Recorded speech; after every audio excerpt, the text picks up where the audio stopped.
Hello, everybody. Welcome back to the channel. Trevor here, joined as always by Thomas. And today we are talking about the return, after it was only 2 years, but the return Yeah. of one of my favorite filmmakers working today. That, of course, being Celine Sciamma. After what I would call a masterpiece, Portrait of a Lady on Fire in 2019/2020, depending on where you live. We now have Petite Maman, that was 2021/2022, depending on where you live. This came out like 6 months ago in England. Yeah, it did. And it just came out in America, though, so we're talking about it now because America controls everything. Yes. But yeah, this is, I would say, less like it isn't as large as Portrait of a Lady on Fire, which, like, Portrait of a Lady on Fire, for context, is one of my top 10 films of all time. I love that movie to death. And I mean, I don't think you love it quite as much as me, but you also No, like it quite a bit. it's a 9 out of 10 film in my, it's Yeah. just, yeah. It's not in my top 10, put it that way. Yeah. Yeah. But yeah, the Petite Maman is a lot smaller of a film. It's only an hour and 10 minutes or so. Yeah. And it's about a girl who, I mean, I it's like spoiler, like, it's in the trailer. It's about a Yeah. girl who basically meets a young version of her mom in the forest. Yeah. I'm fairly sure it's in like the general plot synopsis. So yeah, it's not Yeah. too spoilerific to talk about that. Yeah. But yeah, her mom leaves for like this procedure that has to be done after her grandmother died, and then she meets a younger version of her mom in the forest, and the film follows their connection. The lead girl, Nellie, is played by Josephine Sands, and then Marion, I believe, is the name of her younger mother. Which I guess is also just the name of her mother. Is played by Joseph. Your name doesn't change typically. No, But played by Josephine's twin sister, Gabrielle, and I thought that they were great. for sure. For I sure. thought that they did a phenomenal job. Like, just disgusting that they were ignored by the Critics' Choice for Young Actor or Actress. They will be on my list by the end of the year because I'm counting this as a 2022 film. For Young Performer, I would be shocked if both of them weren't on my list, because like, it's wild. Like, we don't know their exact ages because, like, don't have every information on like No. children. No. But like, they're somewhere between like 9 and 12. Yeah. From the first Google result. Regardless, Yeah. they're young, and they gave performances way beyond their years. They did. They did. Yeah. Yeah. Really, really strong. But I guess we can dive into general thoughts. We've established what the movie is. Thomas, Yeah. general thoughts on it. Yeah, so as I say, I come to this film as someone who really enjoyed Portrait of a Lady on Fire, and I will say this is easily a lot more accessible than Portrait of a Lady on Fire. It's not as good, I will say that, like, just off the bat. It's not quite Portrait of a Lady on Fire, but it's still very, very good. Like, you mentioned the runtime, it is refreshingly short, how film this is, how short this film is, because like, films don't need to be that long. You can shave stuff off, and it's concise, it's to the point. Whilst it never feels rushed, it feels quite slow in parts, which is odd but nice, because like, it's not slow and then it's leading to a slow runtime. It's slow and an end, and that's a nice thing to come away from the film with. It's subtle, it's quiet. It's not a bold film. It feels very real as well. A lot of that is down to the performances and the interactions they have with one another. I think it is very interesting. Every single like relationship between characters, they're explored very well. Like, Sciamma knows how to write characters very well. Clearly. Like, just the core concept in general itself, I think, is an automatically intriguing one, of a child going back to meet a young version of mother. That's just an interesting concept. And like, it's a very optimistic and like cute film, but it also does maintain a sense of like grief and melancholy, because that is associated with the themes of this film. So I do think Sciamma really does know how to balance tones in that regard. Like, yeah, it's got both of that melancholic feel and the optimistic feel, and they play in parallel to each other, and that's very nice. And yeah, like it's just a nice little film. There's not much to really dive into. I think there is a lot more to dive into with a film like Portrait of a Lady on Fire, but that Yeah. is just probably like it's not a sprawling film. It's not a long film. It is a film that you take in, you appreciate, but other than that, I don't think it's really doing much to really progress it beyond. That's a very good film. Like I don't Yeah. think it's ever a great film, put it that way. And I don't think it's trying to be Portrait of a No, Lady on Fire. exactly. Like it's not trying to be, Sciamma, and that's okay, yeah, but it means it isn't. you're right. Like Sciamma was very clearly going for something very like with so much depth thematically in this very large story that was saying so much with Portrait Yeah. of Lady on Fire. I mean, and even just like from the runtime, like she wasn't going for that with this. She just No. she wanted to make a fun film. Yeah. And this is very fun. Like you said, it's very cute. It's something that like you could watch with like your mom on a Sunday afternoon. And like I first of all, I really want to watch this with my mom. On a Sunday afternoon, yeah, specifically. yeah, specifically Sunday 1 p.m. Yeah. But yeah, and like you said with the pace, it does feel like a very deliberately paced film. And how each character grows throughout the film. Particularly, he wasn't given that much screen time, but I found him fascinating. The father character, and his relationship with both like the mother and then our young girl Nellie, and I don't know, I found that really interesting because like without getting spoilery, like it was kind of he inadvertently led Nellie out to meet Yeah.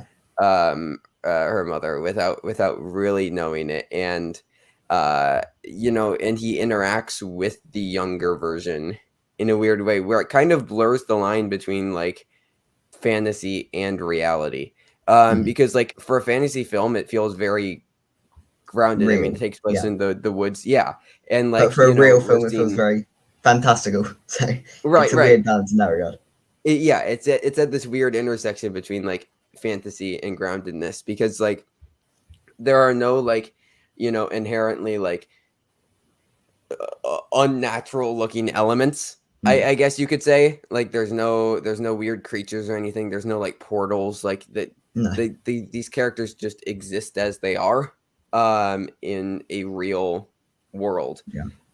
And like it isn't I guess minor spoilers, but like it isn't as if like it's some like something that Nellie's just imagining, like it's an imaginary friend.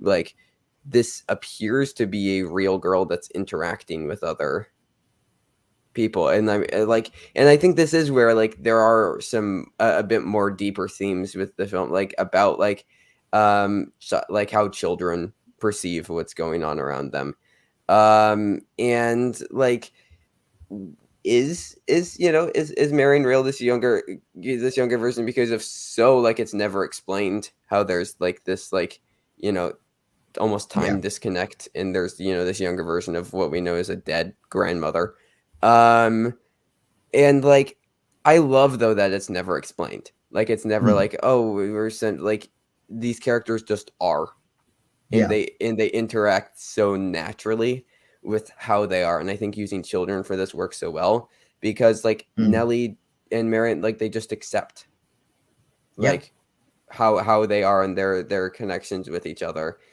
and it isn't like something where they have to like figure it out or like shocked by it. Like they just these characters just exist so purely within this world, and again, even within 70 minutes I feel like I know all of these characters, like even the father, Marion's mother, like the grandmother, like I feel like I know all these characters And I don't so recall well.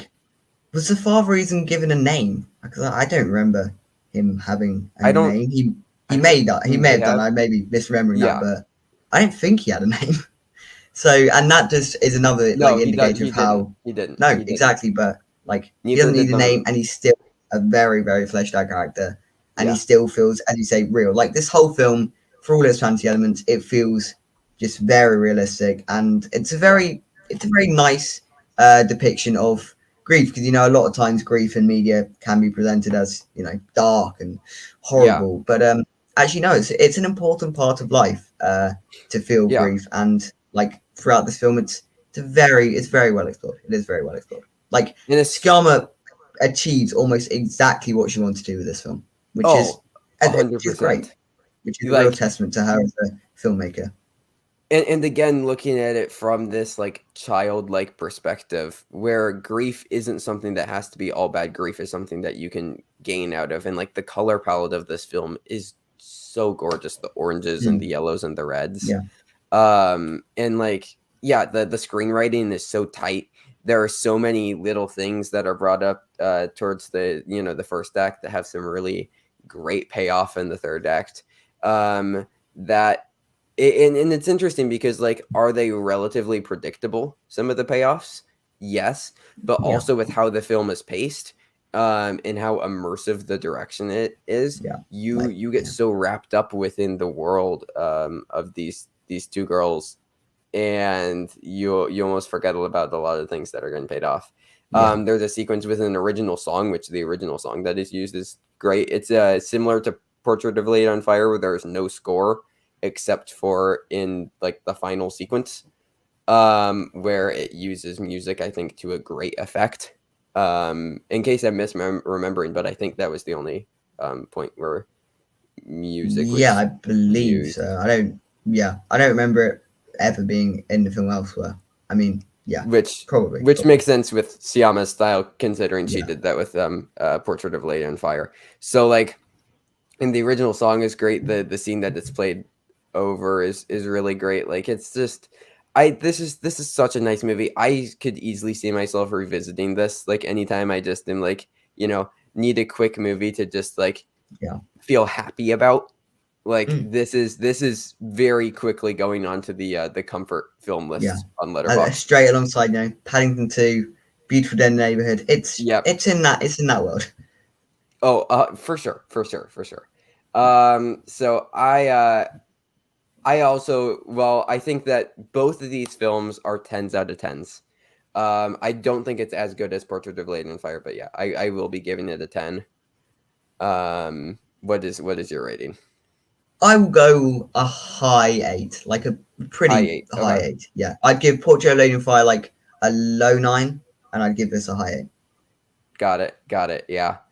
But I would say in general, I think this is, for both of us, one of our favorites of the year so far. Yeah, It's yeah, it's my second favorite of the year, just behind Everything Everywhere All at Once. I think on Letterboxd I saw you put this just behind The Northman and The Batman at number 3. yeah, yeah, Okay. yeah. And then Which, above. because like I would have liked to have seen this in theater.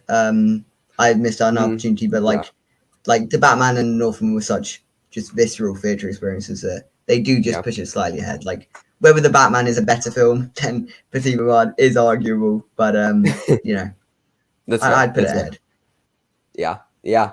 But overall, it's one of the best of the year. If it's in theaters around you or you can stream it somewhere, please do. Please do. You won't regret it. No. I feel pretty confident that you won't regret it. But any final thoughts on the film before we head out? Just watch it, because like it's a Yeah. film that like a lot of people, this will just go straight under the radar. Not many people are talking about it. Not many people will talk about it. But if you are watching this review and you have any interest in checking it out, do. I highly encourage you to. Yes. Yeah. If anything that we said sounds relatively interesting, or if you liked Portrait of a Lady on Fire, and this isn't getting the reception that Portrait of a Lady on Fire No. is getting. And like, well, like, people are loving it just as much. Like, it has Yeah. very high critic ratings, but it isn't. Not that Portrait of a Lady on Fire broke into the mainstream, but it definitely got a way bigger release than Yeah. this did. So just check it out. Check it out. But that is our review. You can find plenty more things coming soon on the channel. We got new episodes of Oscar Buzz, Oscars Were Wrong, Emmys predictions, so Lots of many stuff. fun things that will be coming out. Either they have come out recently or they will be coming out very soon. Yes. Yeah. It just depends There's on lots which of ones I get things. done. There's lots of Depends things. on which things I get done editing first. But until we see all of those things, Thomas, where can they find you? You can find me at Letterboxd at Thomas Gladstone and on YouTube at Project Mayhem, where there may be stuff coming in the future. We'll see. You can find me Twitter at TM Talks Movies, Letterboxd at Trevor Matson.